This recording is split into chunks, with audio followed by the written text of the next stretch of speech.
Like, I was doing Get Out before it was Get Out, and I was like, it's okay. Hey guys, welcome back to Ejekasoro, and today we have another special guest.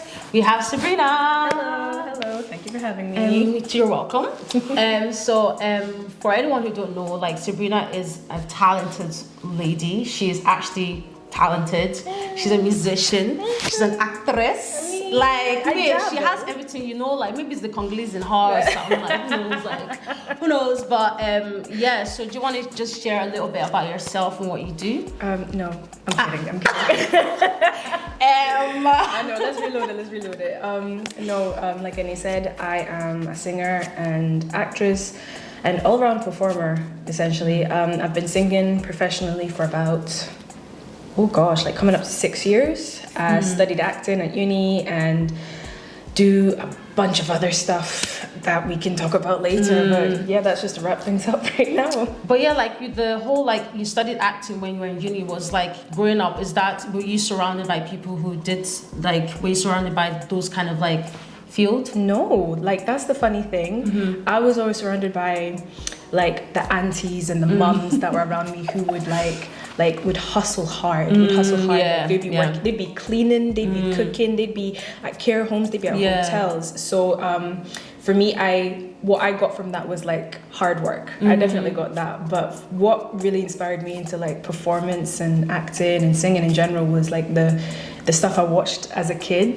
Like, I was obsessed with Sister Act. Like, I absolutely loved I think it. I watched that one. Oh yeah, I remember.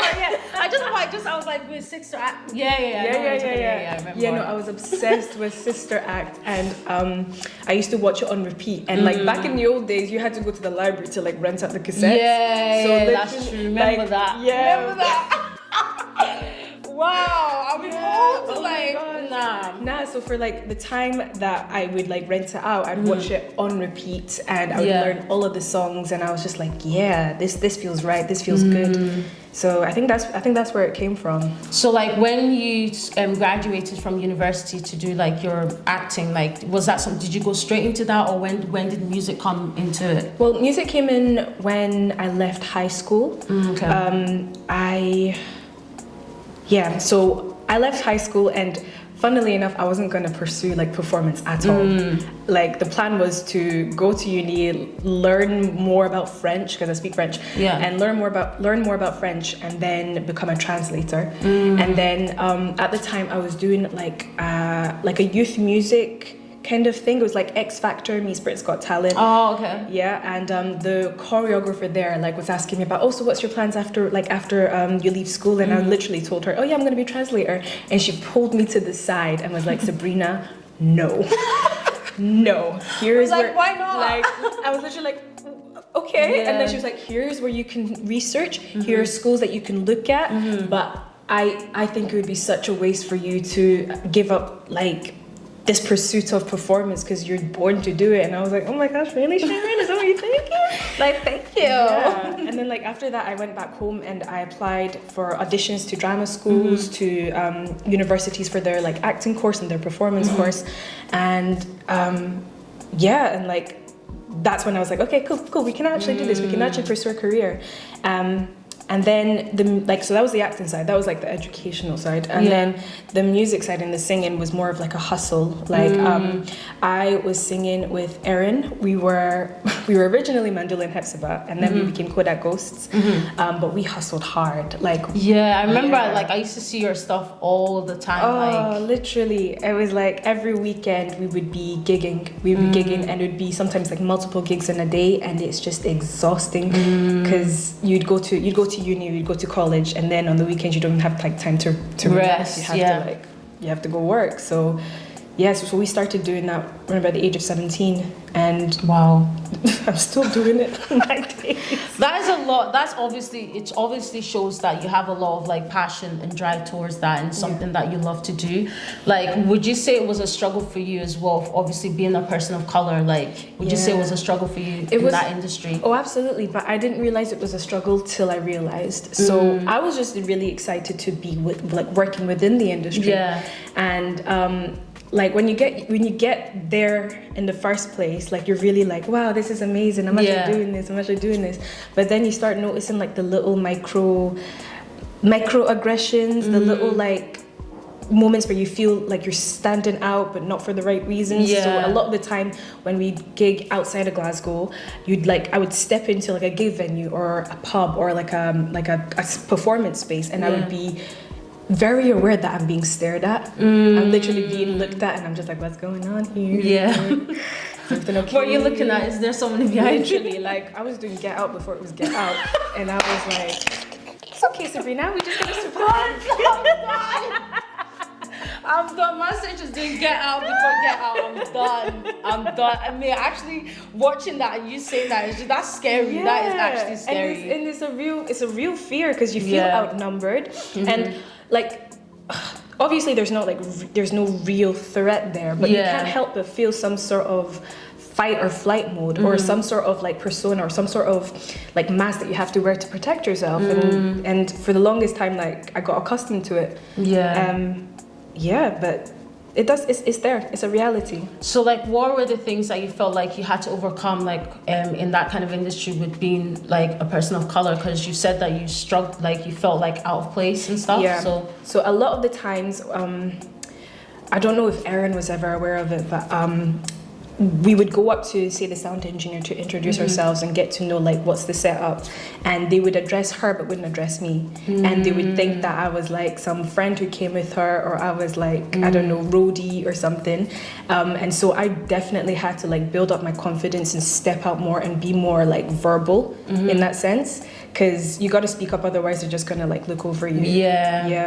A lot of the time I was like, I don't want to say fetishized, but there was an expectation for me to be a certain way and to speak a certain way and to like a certain things, which really weren't like my taste. And you have to like combat that and remind them like, this is who I am. You either take it or you don't. So. I think it's the assumptions that people like have for like Black people in general. Like the moment that you tell them you're from a certain place, they have this expectations that like, oh, so do you do this? And you're like, no, I don't, like it's not my thing. And then they're a bit like taken back by that, and they're just like, they don't know what to say after that. It's kind of like, right, okay, I know, next question. Like I know, but in those moments it's like you're breaking the image that they have had in their minds, and that's such a great opportunity to reconstruct it and educate, and not just show them like, you can do this, you can do that, and still be Black. I'm not like crazy. Exactly. So like, you were speaking about your friend Erin, like how you guys were in a group. Are you still in a group? Like no, we split up. Could I go split up? It's like a breakup. I know, it really was. Oh gosh, it was emotional to say goodbye to Godagos, because we were doing it for so long, and me and Erin had been performing for so long, and I appreciate her and love her so much for that, and I'll never forget like all of the memories that we made during like our time together as like a performance group. But it came time for me to do my thing and really explore like what that is, and for her to do the same as well. Wow. Yeah. So like, what are the upcoming things that you like since you've left the group? What are the things that you're doing now? So I'm doing a lot of back-end vocal gigs, and at first, like when you hear backing vocal gigs, you're just like, oh, okay, she's just like a backup singer. Like, but it's so much more than that. Like the work that goes into it is a lot. Yeah, I do understand, because like if you're like the main person singing and then the backup, if you mess up, and everyone will notice. Like everyone will see like, oh, she messed up. Like literally, like you have to know your songs, and you have to know your craft, and your technique has to be on point, because you're employed to do that. But as well as it being hard work, it's such a great experience to meet new artists and different genres. Like oh my gosh, like I'm going to be doing backing vocals for a reggae artist soon. Merchant City Festival on the 30th and 31st. Come through. Yeah. And that's a genre that I have never really like worked with before, and it's so challenging, but it's good, it's exciting, and I'm really enjoying it. So like, what are the things like what's been like your best place to like perform? Like, cause have you worked with any famous people? Have you acted in any place that anyone that we know? You know, like is it like Ed Sheeran? You know, like is it pending Ed Sheeran? If you see this, Actually, you heard her. Like, yeah, come on. like I'm available for bookings. Like I'll send you my availability if you want to. I've got references. Because I swear, actually, is doing some Afro beats. Listen, you know, like, if you want to join, like, you know, Glasgow, I saw you from here. Just coming to the cookout, to the barbecues, all of it. I don't know. I think all of the artists that I work with are amazing, and I don't really classify somebody's worth by like how famous they are, how popular they are. Just like how do they work, how do they treat others, and how are they just like as in general as a person? Because before you're a performer, before you're anything, you're a person, and if you're cool, I'm cool with you too. Yeah. So I can name like so many artists like Matthew Hickman, who's part of Brown Bear. I've done who else? Do you know that moment when like everything just like goes up? Oh yeah. Yeah. I've worked with Unoma. She was amazing as well. Oh my gosh, she worked me to the bone. But she's quite strict when it comes to like it's a lot. Like you can't go to somebody like that if you're not ready, if you're not serious. Like you might as well just find somebody else. Yeah, literally. But I really like that challenge, and it was amazing to work with her.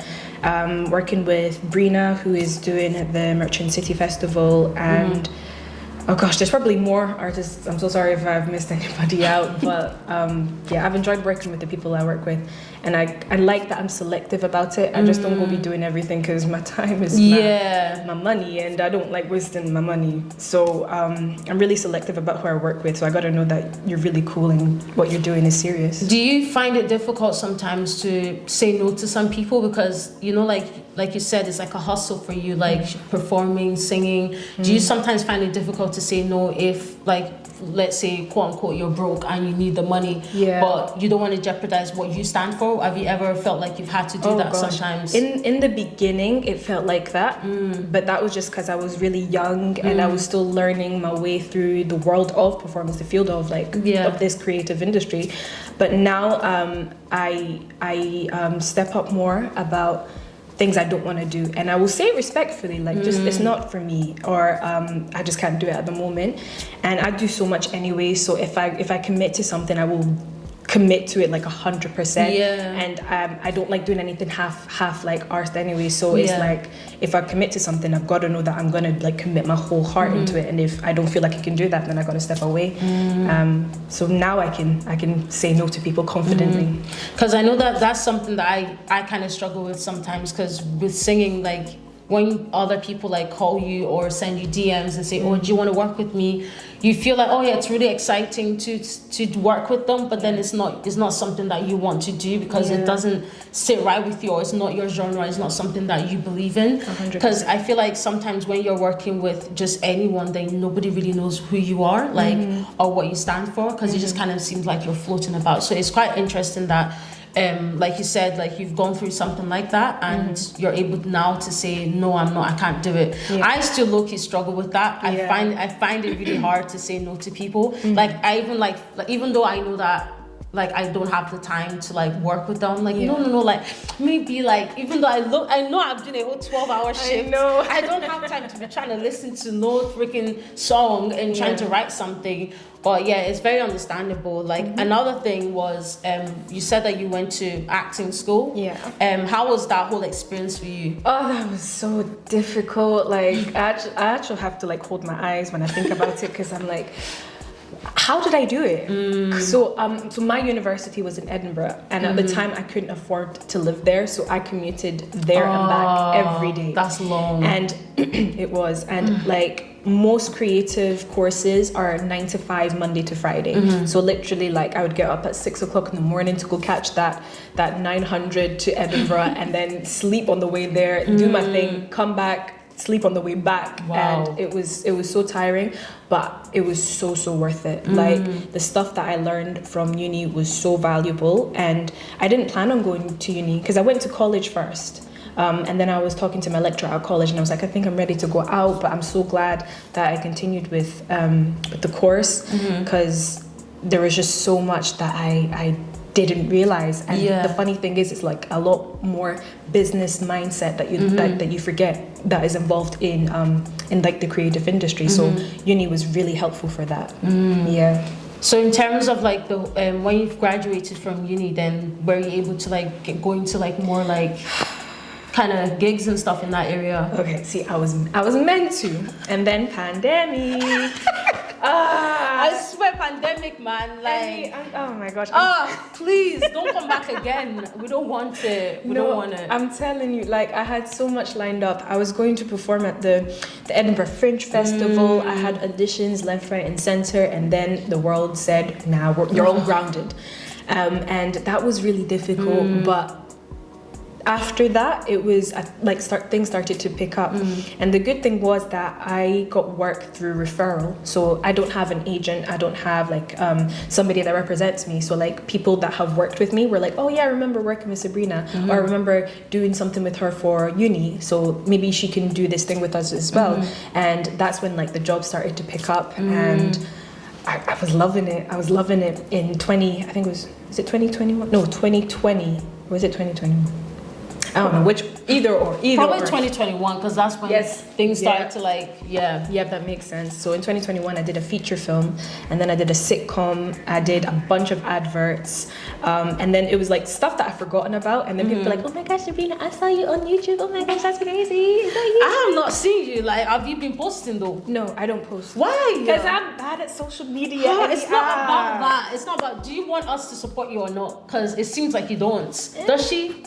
Do you? I mean, like, if come you on. want it, that's cool. Like, That'd you be need to nice. post. You need to be posting. Like, you can't just be doing thanks guys. Like, wait, like, no, like absolutely. And you're not the first, and you definitely won't be the last to tell me this and to pull me up for this. I can't talk, to be honest, because I can't talk. Like, I'll be out here bashing them. I was like, this come on, is out guys. here giving me into trouble. Yeah, man. like, let me get a mirror. I'm trying to help you. I'm trying to help you. No, but you have a point, because at the end of the day, like social media, and especially like the likes of Instagram and TikTok, is where it's at for getting your content out there and shared like worldwide even. So I definitely need to step my game up there. Yeah, you do. Definitely do. So how has it been like with the support in Scotland? Do you feel like you've had support in terms of like what you do? Have you gotten support from your friends, family, from other people? Have you been able to get a lot of jobs and stuff, offers for it? Yeah, like the support has been really good, and I think I like to think that's a testimony to how I interact with people. Excuse me. I think in any room that you come into, you've got to treat everybody like you're equal, you know? First of all, you don't owe anybody anything, and they don't owe you anything. But you come with that level of respect and that level of like, I value as a person, so I'm going to try and help you out where I can. I'm going to try and provide the best version of me that I can, and through just being a genuinely nice person to everybody, because you never know who's looking. Yeah, that's true. That is true. Like, you never know who's in that room. Just through being just nice, a lot of people come up to me, like friends, family, people that I worked with like years ago, and it's really good. And like I said, like I don't have anybody representing me. I don't have an agent, so like the work that I've been getting has been substantial, and it has been paid, and it has been worthwhile. So I really do support all of that encouragement and all of that support that I've been getting from everybody. And look at me now, Mom. Here I am with the great Annie herself. Oh no. Speaking of your mom, how has it been with like your whole like journey and stuff? How has your mom been in that sense? It took her a while to understand that this is like a career for me. I think like any parent, especially like any like African parent, there's always a struggle in African. Yeah, there's always like that pressure of, oh, I want you to get a certain job. I want you to be a doctor. I want you to be a nurse, a lawyer, blah, blah, blah, blah, blah. And I think that comes from just like they want their children to be financially stable. Yeah. They don't want them to struggle. They don't want them to be in certain situations that they have been. And I completely respected that. But just through constant like reminders of like, this is my life. This is what I want to do. This is what I'm good at. She came to understand it, and from seeing like how busy I have been with like performance jobs, she's really respects what I do, and is like, it's quite good that you said that, because it gives kids like someone to look up to, because it feels like for me growing up, I've always wanted to do something to do with music or architecture or something that was not in the idea that my parents wanted, even though I eventually then did what they wanted. But it's like, I feel like it's just like it's just a testimony for other people to see that if you can do it, they can do it as well. Like it might seem like it's going to be a battle with their parents and stuff, but at the end of the day, it's your life, and you need to actually go for something that you love, regardless of what anyone else thinks, because your happiness comes first at the end of the day. Like, your parents are not going to be the ones that are going to be there when you're fighting for those things. So it's quite good to hear that, because like, I wish like I had that drive to be able to say, no, I want to do this. But at the same time, like, I didn't believe myself enough to be able to take that step. Or you believed in yourself and you took that step, even though your mom was like, no, like, why, don't do that. So it's amazing to hear that kind of thing. And also I wanted to ask, like, in terms of like moving forward now, obviously you've spoken about how you had a group, you left the group because you wanted to do you wanted to do your own thing. You've spoken about how you've had other you've had gigs and all that kind of stuff. So what is like the next step for you moving forward? What are the things that you're planning? Are you planning on writing a song, a single, you know, like what are you doing?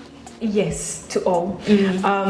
I've been working on some of my own songs for a long time, and it's like showing a part of yourself. So I'm very scared for that moment to come, but I know it's gonna come. And thankfully I've made such great connections that I have people around me that can help me develop ideas. I just have to, again, find the courage to go to them and be like, hi, I have this thing, can you help me with it? But definitely in the works. I think for this year, a lot of writing, a lot of singing my own stuff, a lot of letting people come in to my space and actually not be scared to show them, you know, this is the kind of music that I write. So a lot of that musically for sure. In terms of acting, I would love to get an agent. I would. I'm not in a rush or anything, but it just takes some of that relief off of me in terms of like looking and then booking and then having to figure out the money and having to figure out the tax and all that, you know, it's just too much. So that would be really helpful. I think that's what the hopes are for my future right now. So what would you say in terms of like moving forward, like you've lived in Scotland for a very long time, would you say there's been a progression with like more creative people coming out there, with people of color as well? Would you say that they're making space and room for us now? 100%. Literally, I did a backing vocal gig again for Brown Bear not too long ago, and I think it was called Home Sweet Scotland, but the lineup was like Black and Scottish, and it was so inspirational to see, and everybody killed it. Like, everybody killed it. The likes of like Bems were there, Washington, Pay, Rebecca Sekasa. I'm so sorry if I pronounced your name wrong, but I love you, girl. I love you so much. And it was just so uplifting. And I sat there and I got emotional, and I got a little bit jealous. I'm not gonna lie, because I was like, girl, you could totally be doing this right now. What's stopping you? Yourself is stopping you. And so, it's nice to see that platform and that genre and that specific group of people is getting the space to be them and perform and to do what they do best. And I just hope for more events like that. I really do. So what would you tell anyone that's trying to go in the same field that you're doing? Like, what would be the advice that you give to young people? Okay, I would say take yourself seriously. So whatever that dream is, whatever that little idea that comes to your mind is, and you're like, nah, it's stupid, take it seriously, because you never know. Like, you never know where that's going to take you. And if you take yourself seriously, that's where you apply the effort. That's where you spend a little bit more money on a specific thing, like, I don't know, a camera or microphone or something. And maintain your peace above all things, because it's a hard industry. You have to be tough as nails to be in it, but maintain your peace above all things. And I think that kind of links in with like sticking to your morals and like what you stand by. And I think the last thing I would say is, I like this quote actually: the fastest way to get to anywhere is to go slowly. So don't rush into it. You don't have to. Just because you're doing like an advert that's 20 seconds doesn't mean that you won't get to the next Marvel movie, you know? So So That's take true. your time. That's true. Yeah. Never giving up on your dreams. That's very true. And but it was really nice talking to you. I'm so happy to have you. And it's so interesting to get a little touch of like what has been going on in your life as well, because we don't really know what's going on in people's lives. Like you just kind of see from the outside or what they post. Because I've always seen you as like somebody who was just always very driven when it comes to your music. And I was like, like I always say like every musician I speak to, I was like, oh, it's so good to like have this, like to see that drive. Yeah. I wish, like I'll be like, I wish, but it's like I have so much things that I do that I actually need to just prioritize like what's actually important to me. But it's amazing to hear that and to see that you're still fighting for something that you love, and it's something that you've been doing since you were 17, and you're still doing it to this day. Like damn, like it's long, because being a creative person is not fun all the time, and it's not something that you get money coming in and out. It's something that you have to continue to like keep working on. And but it's amazing to chat with you. I'm really happy that you guys got to watch this episode. I hope you enjoyed this episode with Sabrina. I'm gonna put down her information down below for you guys to follow as well, and maybe she'll post. Maybe I don't know. Maybe not, but let's hope she does, because you can't be doing this. Like, come on, stop posting. There's TikTok, there's not Snapchat, but there's Instagram, you know, all them kind of things. But I hope you guys enjoyed this episode, and I hope to see you guys in the next one. Bye.